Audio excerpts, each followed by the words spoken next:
I would defy tradition. I think, if I remember right, we've only had one Foreign Service officer make it into the Secretary of State's position, Larry Eagleburger. I'd make Bill Burns the Secretary of State.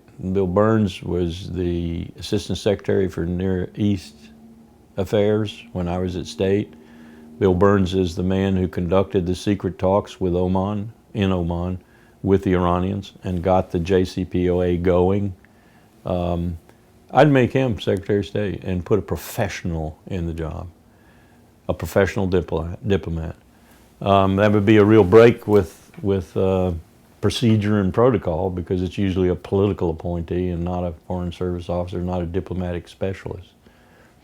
At Defense, I'd want someone who would defy the logic of the day, defy the playbook, be adamant with the Congress about cutting the defense budget, but cutting it smartly, about more base realignment and closure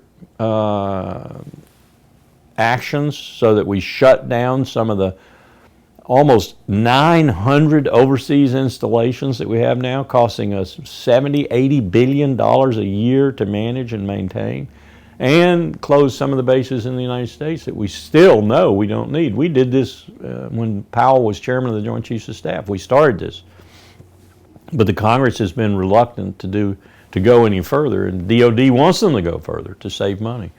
And I would want a secretary who would relook powerfully at whether the all-volunteer force is sustainable. Is it physically, morally, and ethically sustainable? We have less than 1% of America's youth bleeding and dying on the battlefield for the other 99+%. Is that morally sustainable? Is it ethical? And on top of all of that, is it sustainable physically? Because it's costing an arm and a leg. Even DOD's figures now show personnel costs being almost 50% of the budget. We're talking about 50% of $600 billion being spent on people. Not for nothing did the Army not fight over the latest personnel cut in the size of the Army, because they know they got to have that in order to recoup some money so they can buy their future, buy the procurement, the weapons, and so forth that they need. So I'd want a Secretary of Defense who would break with the playbook and begin to look hard at the Defense Department and the cost and the way we run it and the way we do things. I'd want a Secretary of State who was a professional, someone like Bill Burns.